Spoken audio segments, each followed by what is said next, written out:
Et si vous nous rejoignez maintenant, bienvenue. Nous sommes dans New World Forum de la semaine, ce dimanche, au menu donc des discussions le Bénin, avec la tentative de coup d'État déjoué du 7 décembre dernier. Le cerveau présumé de ces événements, Pascal Tigri, toujours en cavale, mais où se trouve-t-il? Au Togo, au Bénin ou même au Burkina Faso, voire au Niger? La question reste posée. Quelle est votre analyse de la situation? Partagez donc avec nous vos analyses, vos questions via le plus 228 96 08 43 43. Et vous le savez bien, c'est des messages WhatsApp à nous envoyer. Merci d'envoyer des messages, non pas des discours, parce que ce sera difficile pour moi de les relayer à l'antenne. Nous sommes en direct et en compagnie de deux débatteurs. Maître Eric Sosa, avocat au barreau togolais, merci. Et face à vous, je dis bien face à vous, parce que si vous avez suivi la première partie, là, vous me comprenez. Anani Sossou, journaliste et consultant en communication politique. Donc, on va repartir pour cette deuxième partie en abordant donc un élément également important de la situation. Vous le savez bien, le Togo, le Bénin, non, le Togo, le Burkina Faso ou encore le Niger ont été cités comme pays qui auraient accueilli donc le Pascal Tigri, sans savoir précisément dans lequel de ces trois pays il se retrouve, mais au point de vue diplomatique, Anani Sossou, comment est-ce que ces rumeurs pourraient encore vraiment affecter ou impacter les relations diplomatiques entre les pays, relations déjà au plus bas? Ce qu'il faut dire, c'est que notre sous-région n'a plus besoin de cette tension-là. Il faut apaiser toute cette tension. Et il faudra que les uns et les autres fassent preuve de bonne foi. Les pays de l'AES, l'Alliance des États du Sahel, ont toujours accusé le Bénin et la Côte d'Ivoire notamment d'abriter des bases arrières, par exemple de la France et des puissances impérialistes pour les déstabiliser. Il faut que chaque pays fasse preuve de bonne volonté pour apaiser les tensions. Et je crois savoir que le Nigeria, accusé, est entré dans cette dynamique-là lorsque le ministre des Affaires étrangères du Nigeria s'est retrouvé chez Ibrahim Traoré au Burkina Faso dans la dernière fois. Dans l'affaire d'avion militaire, donc... voilà, pour présenter des excuses par rapport au viol de l'espace aérien du Burkina. Et je crois que c'était un bon signe que Ibrahim Traoré a fait en libérant à la fois l'aéronef et à la fois les 11 militaires. Donc je crois qu'il faut maintenant s'insérer dans cette dynamique-là pour que aucun pays de la CEDEAO ne serve de base arrière pour déstabiliser un autre. Et en la matière, le Togo joue réellement son rôle, c'est-à-dire de médiateur, de médiation. Il ne prend pas parti, mais il ne veut pas que les choses s'enveniment. Et l'objet même de la dernière réunion de la CEDEAO à Abuja a été le ciment de cela, puisque la déclaration officielle qui s'en est suivie a dit qu'il faut apaiser les tensions. Il faut qu'on rentre dans cette dynamique-là.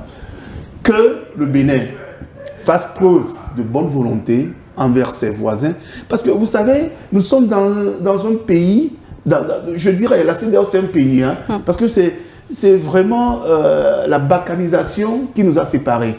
Parce que nous avons des frères au Bénin, nous avons des frères au Ghana, les Béninois ont des frères au Niger, au Mali, au Burkina, etc. Pourquoi est-ce que, avec ce qu'on a comme acquis en termes de liberté de circulation, en termes de liberté de circulation des biens et des personnes, comment est-ce qu'on peut envenimer une telle situation à telle enseigne que le Niger a fermé sa frontière avec le Bénin depuis plus de 2 ans. Plus de 2 ans. Ça doit interroger pour que tout le monde fasse balater. Et cette balater doit permettre qu'on s'entende, qu'on se rencontre, qu'on discute, qu'on dise les choses en face. Le communiqué d'ailleurs du Burkina, puis du Nigeria la dernière fois, à la sortie d'audience il y en a qui doutent encore de l'authenticité de ces communiqués. Non, à la sortie, mais c'était... à la sortie de la rencontre, là, c'est bon. Rencontre, oui. D'accord. Non, il n'y a personne qui peut douter de cela. Mais vous avez vu l'apaisement qu'il y avait eu? Ça peut raffermir. Donc, le Niger et le Bénin doivent aussi s'inscrire dans cette dynamique-là. S'il faut interroger le Togo, qu'on interroge le Togo, exactement. Le Togo qui se bat donc pour l'intégration régionale dans un esprit panafricaniste. Maître Sosa, au même moment, il y a toujours des situations de tension entre pays voisins et comment consolider les acquis que nous avons quand même dans l'espace communautaire. Bien, merci. Ça me permet de revenir sur un sujet qui est mon dada, vraiment philosophique depuis très longtemps. Je dis, nous devons essayer, nous autres Africains, de sortir des logiques de la conférence de Berlin.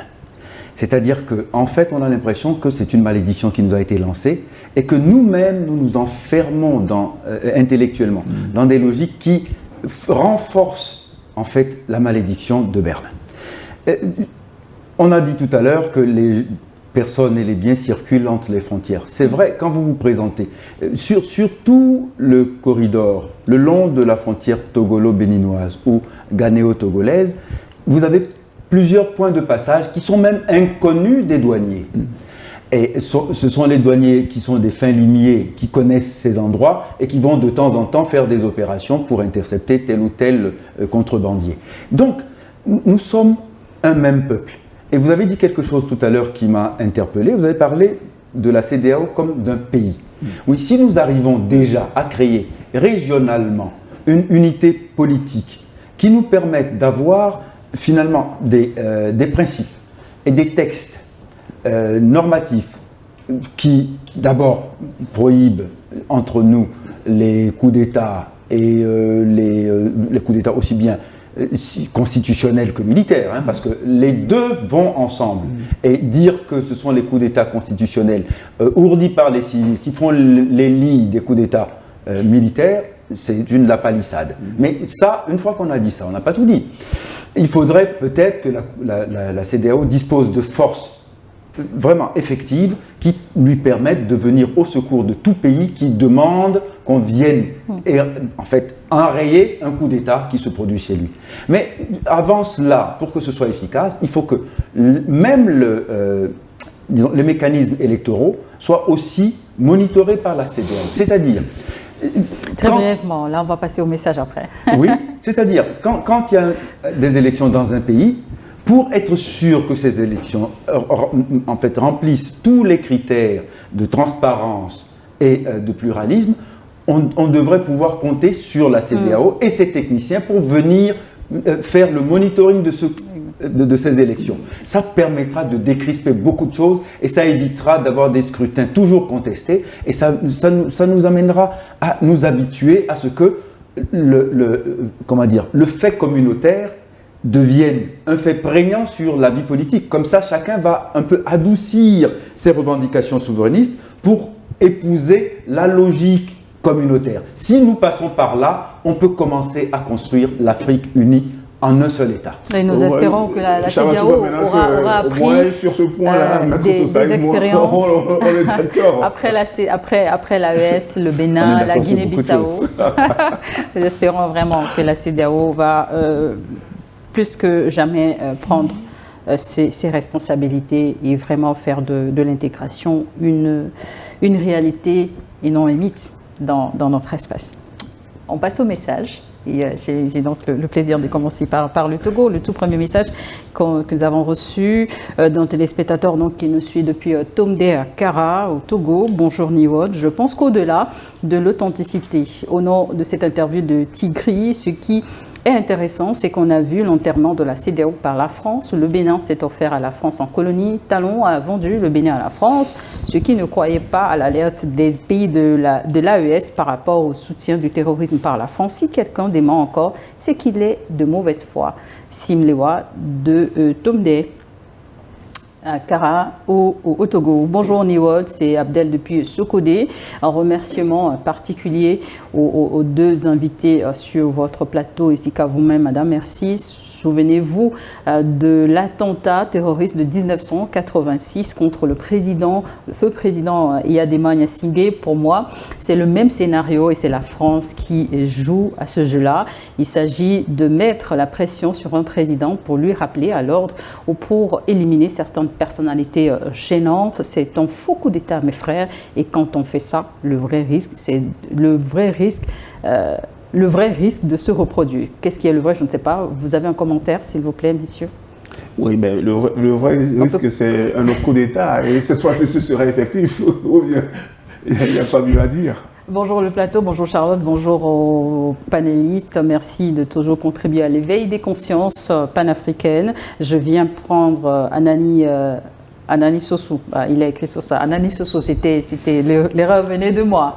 Donc maintenant c'est clair. Anani Sossou a un contre-pied quand il dit qu'un coup d'État n'a jamais fait du bien à un pays. Certes, nous reconnaissons que toutes les interruptions d'un système constitutionnel peuvent occasionner des dommages pour un pays, mais reconnaissons tout de même qu'il y a des coups d'État salvateurs qui redonnent vie aux populations. La plupart des cas des présidents à qui les populations ont placé leur espoir se retrouvent en train de servir des intérêts étrangers. Ben, je comprends ce qu'il a voulu dire. Il voulait parler de l'AES. Du Niger, du Mali, du Burkina. Tout à fait. Ce qu'on oublie fondamentalement de dire, c'est qu'un coup d'État, ça donne un arrêt à un élan qui est lancé. Parce que pour les nouvelles autorités, il faut du temps pour tout réorganiser à leur manière. Et ce temps qu'on a perdu, l'Afrique n'a plus besoin de ce temps perdu. Si par exemple, on a mis 6 mois ou 1 an pour arrêter les dynamiques, parce que n'oublions pas aussi une chose, c'est que nos pays, financièrement, ne sont pas encore autonomes. On a besoin par exemple des appuis de la Banque mondiale, du Fonds monétaire international, du PNUD, dans certains projets, de l'UNICEF, dans certains projets d'éducation, ou bien de l'enfance, ou bien au niveau de l'eau, de l'électrification, on a besoin de ça. Mais une fois qu'il y a un coup d'État qui arrive, qu'est-ce qui se passe? Il y a un arrêt de tout cela. C'est ce que moi j'ai voulu dire par là. Un message du Bénin. Bonjour le plateau. Et j'écris, alors plus de 126, pardon, c'est plutôt le Burkina Faso. Bonjour le plateau. J'écris depuis le pays des hommes intègres. Tout vrai Africain devrait être fier de votre plateau vu le combat que vous menez. Et nous sommes convaincus que vous recevez des menaces au quotidien, mais nous vous invitons à serrer les ceintures jusqu'à la fin et ne vous gênez pas du tout de ces soi-disant chroniqueurs dans certains pays qui sont tellement nuls et parfois même ridicules. Merci à vous. Merci. Alors, je continue. Bonjour le plateau panafricain pour votre émission de Libération africaine. Je pense que la France voulait frapper le palais présidentiel du Togo. Comme elle n'a pas pu, elle s'est dirigée vers le Burkina en combinaison avec le Nigeria pour frapper, mais ne savait pas que les airs de l'AES et le Togo sont sécurisés, s'il vous plaît. Il faut jouer l'audio du colonel Tigri. Nous, comme ça, on peut bien analyser. Merci. Des commentaires? Oui, forcément. Vous savez, bon, parfois il y a des messages qui sont très drôles. Exactement, on a des messages qui sont très drôles. Mais bon, ça nous amène toujours à parler de ces affaires de coup d'État. Ouais. Attention, je le dis avec toutes les précautions de langage nécessaires. Il ne s'agit pas de faire l'apologie du coup d'État. Mais dans l'histoire des nations, et depuis l'Antiquité, il y a toujours eu des ruptures brutales dans l'ordre républicain, dans l'ordre de l'État, et y compris même dans les monarchies. Il y a eu des coups d'État. Cromwell en Angleterre en a fait, etc. On sait comment est-ce que le pays a réussi à se sortir de ces moments-là. Un coup d'État, lorsqu'il est réussi, c'est une révolution. Quand il est raté, c'est un crime. Et ici, nous avons un coup d'État qui a raté. Donc à partir de ce moment-là, épiloguer sur le fait de savoir si, oui ou non, le présumé responsable, coordonnateur, commanditaire de ce coup d'État se trouve dans tel pays ou dans tel autre, est un débat qui, à mon avis, ne devrait pas retenir énormément l'attention, puisqu'il s'agit d'un criminel qui est recherché en tant que tel, parce que les faits qui lui sont reprochés tombent sous le coup de la loi, sous la qualification d'un crime. Donc, on recherche un criminel. Maintenant, qu'il ait été manipulé par une puissance étrangère ou pas, lui le dira, avec peut-être beaucoup plus de pertinence, parce qu'il a des éléments de preuve à apporter, mais tout le reste ne devient que de la spéculation. C'est la raison pour laquelle, tout à l'heure, j'ai apprécié votre égard éthique en parlant de rumeurs. Parce que c'est de ça qu'il s'agit. Si nous devons nous approprier tous les commentaires qui se sont faits en les tenant pour vérité absolue, alors nous-mêmes, nous allons nous égarer dans notre analyse et considérer que certaines choses qui, demain, vont s'avérer complètement fausses, ont finalement commandé notre raisonnement, et on va se retrouver devant le tribunal numérique, au rang des coupables. Le procureur regarde la télé et il suit nos commentaires sur les réseaux sociaux. Alors, bonjour Charlotte, bonjour, mes chaleureuses salutations, Maître Sosa et à Monsieur Sossou. Nous sommes restés sur notre faim, notre soif. Le colonel Tigri a dit quoi dans son interview? Il a parlé à quel média? Léopold Kotor depuis Cotonou au Bénin. Là, je vous renvoie la question. Oui, mais moi, par exemple, dans mes développements, je ne me suis même pas aventuré à citer le média.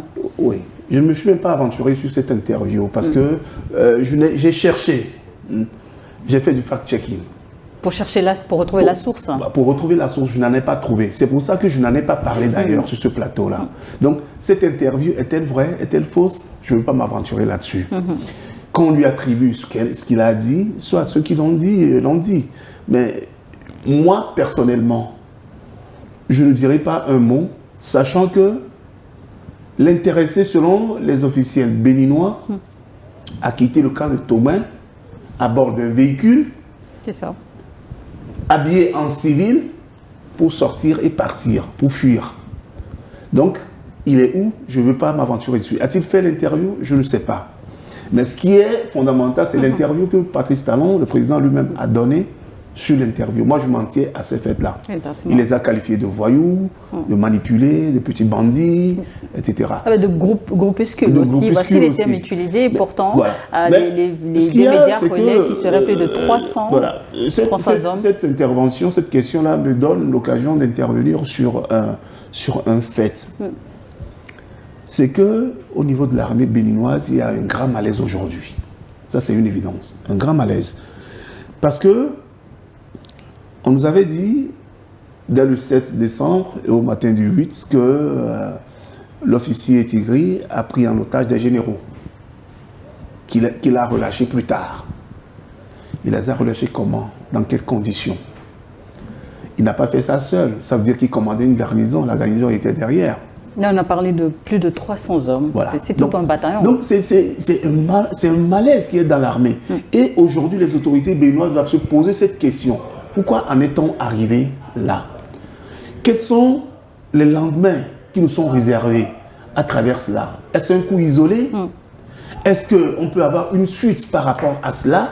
Ça doit interpeller. Et, à mon avis, ça c'est mon analyse personnelle en tant que journaliste, en tant que commentateur et chroniqueur, c'est que l'interview de Patrice Talon du vendredi dernier n'a pas pris en compte le malaise même de la société béninoise. Il y a un malaise profond. Lorsqu'on sait que durant 6 ans, les partis politiques qui sont appelés à faire de la politique ne peuvent plus faire de la politique. Et que la nouvelle constitution donne le droit, à partir de son article 113, comme je l'ai cité tout à l'heure, au Sénat de devenir juge pour, par exemple, condamner ce qui enfreindrait à cette prérogative, à cette loi qui interdit de mener des activités politiques. Comment est-ce qu'on peut interdire à un mécanicien de n'exercer son activité que pendant 1 an? Les 6 ans, il va manger quoi? Il va faire quoi? Il va haranguer les fous comment? La politique, c'est une continuité, c'est un suivi.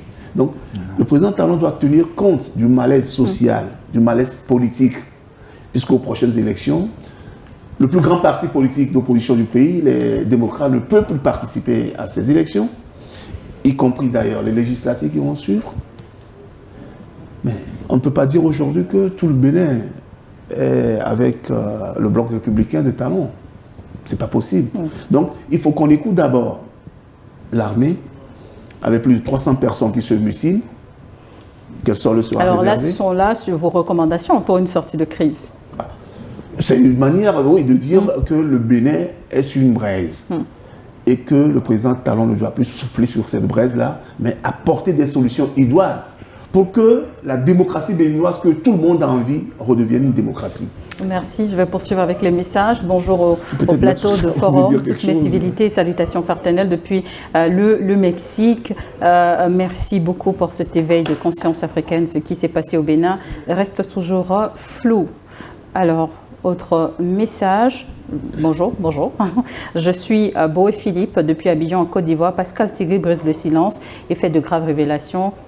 Je m'attendais à écouter de graves révélations de Tigri Pascal dans votre émission, mais pas de précision jusqu'à présent. Dois-je toujours patienter? Alors, ces révélations, c'est qu'il dit qu'il n'a jamais quitté le territoire béninois, alors que des sources officielles disent qu'il se retrouverait actuellement dans un pays voisin. La question, c'est qui dit vrai, qui dit faux? Ce sont là nos analyses. Envoyez-nous, vous également, vos analyses sur la question. Je pense avoir bien récapitulé. Oui, non, indépendamment de ça, je crois que si le téléspectateur a suivi depuis le début, c'est ça. Bon, on a essayé de recadrer les choses par rapport au contenu de cette fameuse interview et d'abord à la personne à qui il fallait l'attribuer. Bon, cela étant, vous avez dit quelque chose tout à l'heure sur lequel je voudrais rebondir par rapport au changement constitutionnel. Bon, c'est vrai, il est surprenant que le président Talon, qui a toujours soutenu ne pas être le responsable de ce changement constitutionnel, devienne l'exégète et l'interprète principal de cette constitution. Il est allé jusqu'à nous expliquer ce que voulait dire la trêve en nous disant que c'était, disons, des insuffisances sémantiques qui ont fait qu'on a choisi ce terme-là. En expliquant que la trêve ne voulait pas dire qu'il y a cessation de l'activité politique, mais uniquement les campagnes électorales. Il faut juste signaler que pour qu'il y ait campagne électorale, il faut qu'il y ait des élections qui se profilent. Donc, quand il y a des élections qui se profileront, si c'est pendant la période de la trêve, on suppose qu'elles n'auront pas lieu. Mais bon, cela étant, le problème de cette nouvelle constitution, il est le problème de tous les systèmes politiques africains ou dans le monde entier. Vous savez pourquoi? Quand on dit que Talon voudrait durer au pouvoir, Talon s'est organisé pour quitter le pouvoir présidentiel. Mais il y a beaucoup de gens qui seraient au chômage le jour où Talon ne serait plus au pouvoir. Et ce sont ceux-là qui travaillent de façon acharnée à ce que, quelque part, le régime subsiste pour qu'eux puissent avoir aussi une raison d'être. Parce que beaucoup d'entre eux ne savent pas faire d'autres métiers que la politique. S'ils ne sont pas dans la majorité, ils sont au chômage. Donc, ils se battront toujours pour, on va dire, étouffer l'opposition pour être aux affaires le plus longtemps possible. Donc, le cas de M. Talon, je crois qu'il l'a réglé constitutionnellement, mais il est aidé en cela par beaucoup de Béninois. Il faut avoir toujours à l'esprit qu'il ne s'est pas levé un jour pour aller dire à chacun d'entre eux « vous devez me voter une constitution qui corresponde à mes ambitions politiques ». Des gens ont trouvé faveur à ces changements constitutionnels et c'est la raison pour laquelle ça a pu se faire. Sinon, il y a beaucoup de gens qui sont capables de dire non à Talon.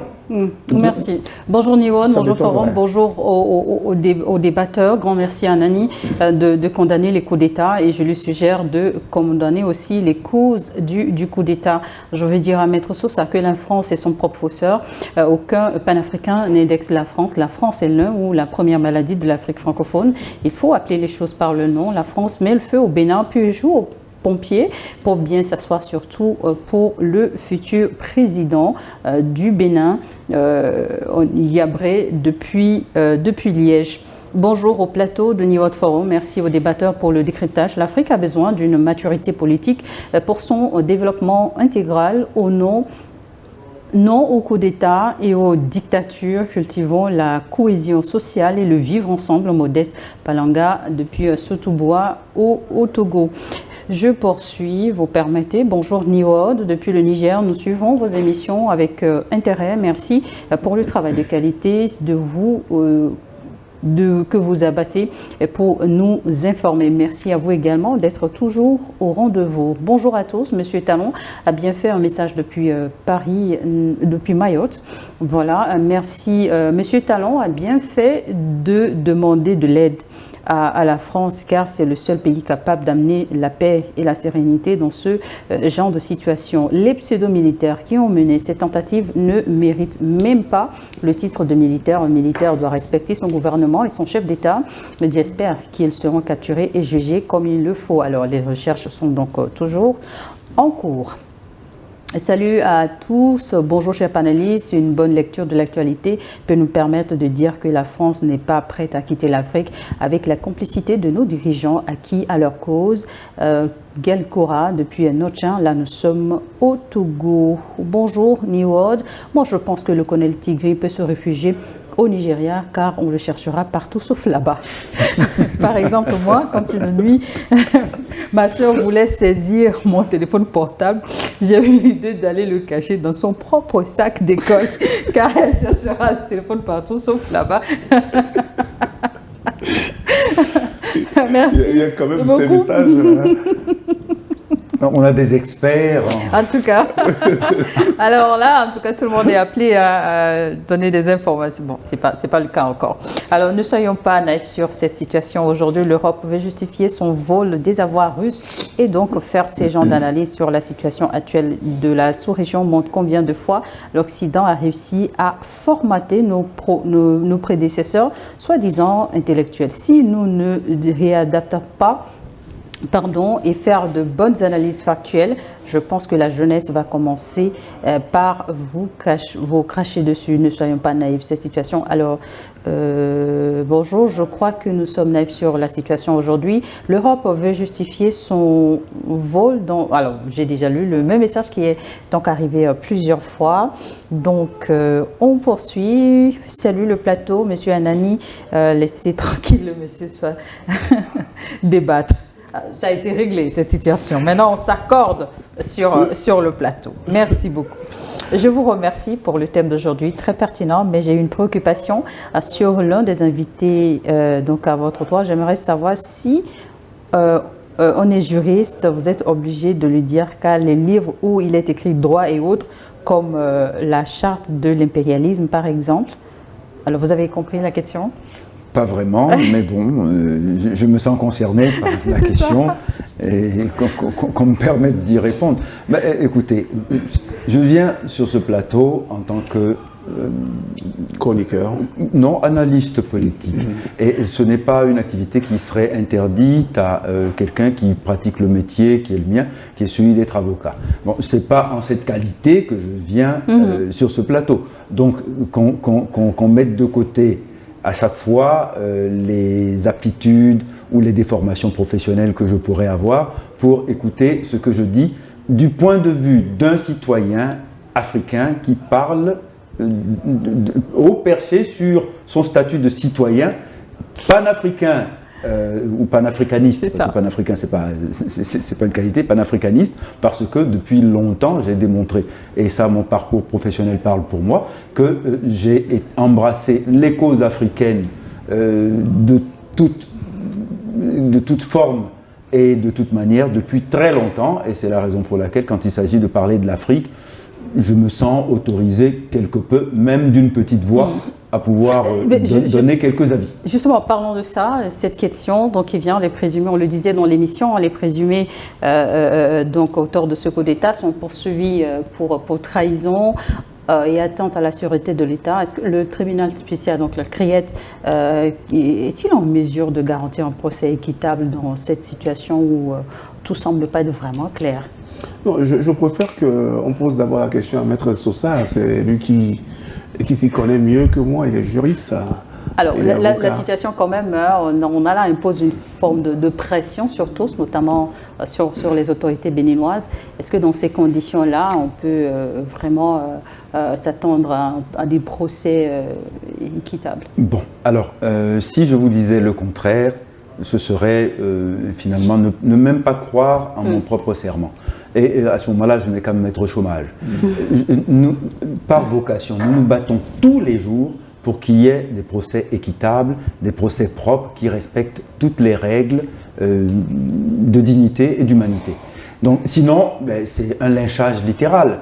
Dire que la Criette serait forcément partiale et à la botte du pouvoir est une accusation très grave que je ne voudrais pas porter. Je me souviens quand même, puisqu'il s'agit de parler du pays des hommes intègres, à un moment donné, les tribunaux révolutionnaires sous Thomas Sankara ont jugé des gens et ont acquitté quelqu'un comme Sangoulé Lamizana, qui a été un ancien président qu'on avait poursuivi pour plusieurs chefs d'accusation, et des juges ont pu dire, même en étant sous la pression révolutionnaire, que celui-là n'était pas coupable. Donc je voudrais que ce soit un exemple à suivre partout, et que si jamais, demain, la Criette trouve que les personnes qui sont déférées devant elle n'ont pas commis les faits ou que l'accusation n'est pas suffisamment soutenue, qu'elle puisse dire non, ils ne sont pas coupables. On a déjà vu la Criette prononcer la relâche sous l'acquittement de certaines personnes qui ont été présentées devant elle. Donc dire que c'est une juridiction bourreau est quelque chose de très dangereux. Je pense qu'il faut éviter de penser comme cela. On reste dans la même... Je vais quand même dire quelque chose. Depuis que la Criette a été mise sur pied, toutes ces condamnations, surtout politiques, ont toujours été biaisées, selon moi. Parce que quand on voit l'objet des délits, dans le cas par exemple de Olivier Bokor, Omeki, Joël Aïvo, Ricky Amadougou et tout dernièrement la journaliste Kweja qui a fait un simple commentaire pour qu'on explique aux Béninois ce qui s'est réellement passé le 7. Elle a été mise sous contrôle judiciaire par la Criette et le fils du président Yahi Boni. Donc quand on met côte à côte toutes ces condamnations et les objets du délit, on peut être en droit de se demander mais pourquoi est-ce que la Criette n'arrive pas à dire qu'il n'y avait pas suffisamment de preuves pour condamner ces gens. Dans le cas par exemple de Mme Madougou, il lui a été reproché de vouloir perpétrer un coup d'État et d'avoir corrompu un officier à la retraite. Hein? L'objet, c'était le terrorisme, je crois bien. Oui, mais donc c'était pas un coup d'État, c'est autre chose. Ah non, non, vous savez... de déstabiliser l'État, oui. C'était ça. Mais ce qui retient mon attention, c'est que l'officier en question, on dit qu'elle a corrompu avec 15 millions de francs CFA. Mais est-ce qu'avec 15 millions de francs CFA, on peut commanditer une déstabilisation d'un État? Ça, c'est un fait.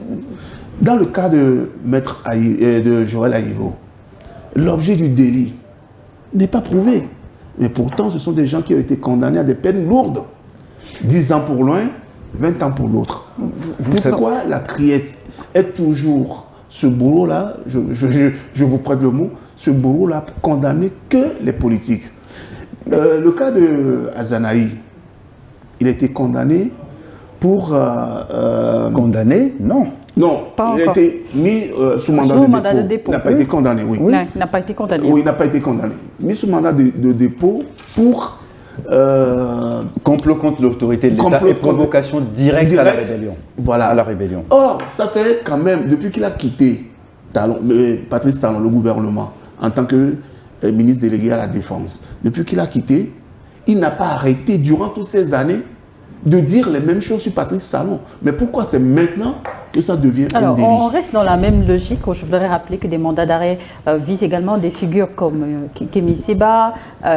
S'agit-il, selon vous, d'une nécessité sécuritaire ou d'une peut-être opportunité politique? Opportunité politique, parce que, bon, écoutez, il est reproché à Kémi Séba de faire l'apologie d'un coup d'État, et il ne s'en est pas privé, et je pense qu'après, il a réitéré en le revendiquant. Bon, chacun de nous fait sa lecture de cela, c'est-à-dire que, en fait, il y a des personnes qui sont présentées comme des vases sacrés, et dès qu'ils disent quelque chose, et que vous voulez penser le contraire, ou leur donner le contredit, vous êtes automatiquement catalogué comme ennemis du peuple, parce qu'ils sont censés représenter le peuple. Non! Monsieur Kémi Séba, aux premières heures de cette malheureuse affaire de coup d'État raté au Bénin, s'est réjoui du forfait, du coup d'État. Et malheureusement pour lui, il a manqué une occasion de se taire, il aurait dû attendre de voir les choses mûrir avant de se réjouir. Il s'est réjoui trop tôt en faisant l'apologie d'un coup d'État, l'apologie d'un crime, est quelque chose qui me semble-t-il, quand il est visé comme une infraction, doit recevoir les poursuites appropriées. Donc je ne suis pas ému par les poursuites dirigées contre la personne de M. Kémy Séba, qui est un activiste vigoureux, tonitruant, et dont parfois il y a, la parole fait écho dans les consciences des jeunes Africains. Qu'il soit un homme politique à grande portée, c'est une chose dont on peut se réjouir, parce que ça permet au moins la respiration intellectuelle d'un débat qui est ouvert. Mais ce n'est pas pour autant que je suis heureux qu'on le fasse taire. Voilà. Merci. On va poursuivre avec les messages. Un message donc, qui nous vient du Burkina Faso, le plus 226. Alors, je pense que le problème de notre Afrique de l'Ouest, c'est le fait que nos pays se sont laissés influencer par un seul pays étranger, que cet étranger quitte. Vous allez voir qu'il n'y aura aucun problème entre nous voisins. Un autre qui revient. Ma question, elle est simple. Quelle est la vraie raison de ce coup d'État ? On en a débattu ici. Personne ne peut savoir ce qui peut motiver quelqu'un à commettre un crime. Dans leur communiqué à la télévision, ils ont donné leur raison, leur motivation. Mais justement. La raison profonde, il n'y a que le présumé coupable qui peut me dire exactement pourquoi il a fait ça. Mais nous, ici sur le plateau, on a essayé d'analyser. Et j'ai apporté des précisions au sujet, par exemple, de la tension qu'il y a dans le Bénin. Au sujet, par exemple, du fait que des partis politiques soient privés de parole, de participation aux élections, et également au fait qu'il y a le serment de 90 lors de la conférence des forces de la nation béninoise, où l'armée a juré fidélité à la Constitution que le peuple s'est doté le 11 décembre 1990. Et qu'au nom, par exemple, de ce serment-là, des portions de l'armée peuvent juger utile, par exemple, de dire, mais non, nous avons prêté serment sur quelque chose. Maintenant, on a constaté que, depuis 10 ans, la Constitution est continuellement changée, continuellement violée. Qu'est-ce qu'il faut faire? Donc ça, ce ne sont que nos points de vue sur ce plateau. Mais la raison profonde demeure. C'est pour cela que je questionnais tout à l'heure, en disant que ce qui s'est passé au Bénin doit interroger les dirigeants actuels. Parce que ça peut se produire encore. Personne n'en sait rien. Ça peut encore se produire. Mais il faut saisir la balle au bon pour faire les analyses sérieuses, pour qu'il y ait un dialogue national, pour que l'opposition puisse s'exprimer à travers les urnes, pour que les activistes puissent faire leur job, pour que les journalistes puissent exprimer leurs opinions.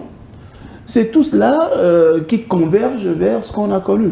Mais l'idée principale, c'est Thierry qui nous le dira un jour. Même si le président, lors de la conférence de presse la dernière fois, n'a pas su nous dire pourquoi il y a eu ce coup d'État. Et le jour, il fera donc surface. Pardon. Merci, on va poursuivre avec les messages. Johnny depuis le Burkina Faso. Bonjour Madame Charlotte, vous êtes très bien habillée. Merci beaucoup. Bonjour à tous. C'est tout ce qu'il a trouvé, quoi. Bonjour à tout le plateau, Anani et Maître Eric Sosa. Je salue l'ambassadeur où qu'il se trouve en ce moment. Qui sait, peut-être là-bas. Donc, le colonel... Il est à Bamako aussi. Oui, voilà, pour précision. C'est quand même intéressant qu'on dise Gilles, l'ambassadeur, ou encore Lucas Baki en ce moment, donc, qui sont du côté de Bamako, au Mali. Donc, c'est l'occasion de les rencontrer, si vous le souhaitez. Et vous le savez, s'ouvre déjà dès demain la deuxième rencontre des chefs d'État de l'AES pour le sommet de l'AES. Donc, on attend des informations qui vont nous ramener de là-bas. Et merci déjà en leur nom pour l'accueil chaleureux. Le colonel Tigri a été juste utilisé pour accomplir un projet dont lui-même ignore le but, tout simplement. Alors le message il est long, mais je sais que vous avez bien réussi à le résumer dans cette petite courte phrase. Un autre message donc là qui nous vient cette fois du Togo. Je pense que le président Talon est dans une dynamique de développement pour son pays et à mon avis, je souhaiterais qu'il reste au pouvoir à vie. Alors, malheureusement pour vous, il a déjà décidé de passer la main. Tout de même, des commentaires? Bon. Oui, bon, alors, qu'on prête des intentions de longévité prolongée au président Talon ne me surprend pas, parce qu'à la faveur de ce Sénat qu'il a créé de toutes pièces, il va forcément peser sur la vie politique dans des conditions qui, pour l'instant, prêtent à beaucoup d'inquiétudes. Bon, maintenant, le problème, vous l'avez soulevé tout à l'heure, et je crois pouvoir rebondir dessus. Oui, on aurait pensé que ce coup d'État serait l'occasion de faire finalement une refondation, de rebattre les cartes au Bénin, parce que ce coup d'État intervient à un moment qui interroge l'avenir du pays. C'est-à-dire que nous sommes à la charnière d'un changement de pouvoir, on va dire. Parce qu'il y a une nouvelle constitution et il y a un nouveau président qui va arriver. Bon, même s'il arrive sur un tapis rouge déjà dressé, il faut quand même qu'il arrive à conquérir sa propre légitimité. Et si sa légitimité commence à être contestée avant même qu'il ne prenne les attributs du pouvoir, ça fragilise l'élan républicain et ça pourrait être porteur de beaucoup d'autres maux infiniment plus graves. Donc, c'est vrai, je l'ai dit tout à l'heure, ce sont les coups d'État constitutionnels qui font le lit des coups d'État militaires. Si les militaires avaient réussi, ils nous auraient vite dit que c'est parce qu'on a fait une constitution nuitamment contre l'avis de l'opposition et des grands acteurs politiques qu'ils ont été obligés de prendre leurs responsabilités. Mais ils l'ont dit d'ailleurs, dans leur communiqué. Oui, non, mais comme on dit, s'ils avaient réussi le coup, on aurait davantage connu les soubassements de la tigritude de M. Tigri. Voilà. Mais bon, comme on ne sait pas... Merci beaucoup, Tigritude. Ok, merci beaucoup. Plus 228 96 08 43 43 pour participer à cette émission via un message WhatsApp. On va quand même poursuivre. Il y a quand même une question à la suite. Le Bénin, nous le savons tous, le Bénin a émis une notice rouge Interpol, mais quelles sont les chances d'obtenir l'extradition de Pascal Tigri si jamais sa présence ça va confirmer dans l'un des pays voisins?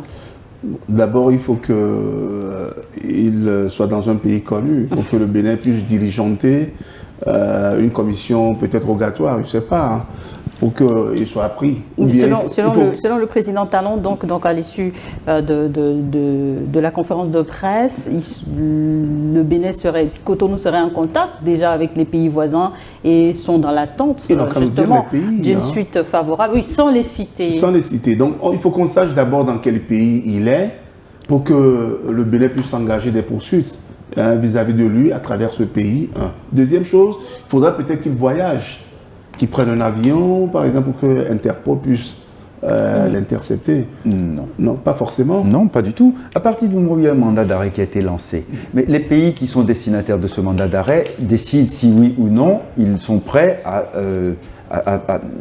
respecter la coopération judiciaire entre eux et le Bénin. Donc, non, il n'a pas besoin de voyager par avion pour que cela fonctionne.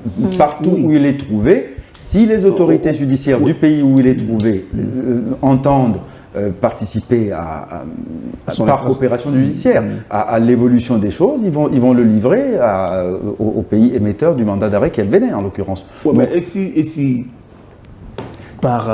s'il trouve protection et refuse quelque part, c'est autre chose. Et si par exemple le pays veut par exemple l'arrêter et l'extrader et que lui il a eu vent et qu'il fuit, s'il prend un avion par exemple, on ne peut pas l'arrêter? Écoutez, partout où il sera, si un mandat d'arrêt est émis contre lui, le pays où il se sera trouvé décidera si oui ou non, d'après son système législatif, enfin son arsenal juridique et judiciaire, il va exécuter ou pas le mandat. Alors, on en parlait également, le Bénin qui était jugé comme bon élève, sinon parmi les meilleurs élèves en Afrique de l'Ouest en matière de démocratie, avec ces événements, une tentative de coup d'État déjouée au Bénin. Est-ce que cette barrière vient, selon vous, de rompre définitivement? À mon avis, si rien n'est fait, oui. Parce que n'oublions pas que les putschistes ont dit à la télé pourquoi ils ont fait le coup d'État, pourquoi ils sont là. Parce qu'ils disent qu'en 10 ans, il y a eu 6 changements de constitution, l'opposition est brimée, il n'y a plus de liberté d'expression, et que l'économie se retrouve dans les mains d'une seule personne, en l'occurrence Patrice Talon. Donc si rien n'est fait pour corriger tout ce qui est reproché, parce qu'il n'y a pas que les militaires putschistes qui disent ça. L'opinion béninoise le dit. Quand on va sur les forums du Bénin, quand on rentre sur les pages Facebook des Béninois, dans les commentaires, vous lisez tellement de choses. Sinon, si bien que si rien n'est fait, je crois que ce coup d'État peut servir de ciment à une révolution ou bien à un démembrement même démembrement, c'est le mot est trop fort. En quelques secondes. Là, c'est vraiment ma dernière question. On est presque à la fin, Maître Sosa. Oui. En même temps aussi, votre conclusion. Oui, alors, mon ami, je suis d'accord avec vous. Sauf que quand les militaires disent qu'ils font un coup d'État parce que l'opposition est brimée, on aimerait que ce soit vrai quand eux sont au pouvoir. Malheureusement, ce n'est pas le cas. Quand ils sont au pouvoir, l'opposition continue d'être brimée et on ne va pas faire des coups d'État pour encore continuer à brimer l'opposition. C'est la raison pour laquelle il faut combattre les coups d'État coûte que coûte. Merci beaucoup. New World Forum, c'est fini pour aujourd'hui. Merci à tous d'y avoir participé. Nos invités du jour, Anani Sossou, journaliste et consultant en communication politique. Merci d'être passé sur ce plateau. Donc, face à vous. C'est une allitération Sosa. C'est ça, exactement. On l'a même appelé Anani Sosa, je suis d'accord. Maître Éric Emmanuel Sosa, avocat au barreau togolais, merci également à vous d'avoir répondu à notre invitation. Merci à toute l'équipe technique qui nous a accompagnés aujourd'hui, toutes derrière la baie vitrée. Merci à vous également d'avoir encore une fois contribué si richement à cette émission en partageant dans vos analyses et vos questions. Rendez-vous dimanche prochain. D'ici là, portez-vous bien, Dieu nous garde. Bon dimanche à tous.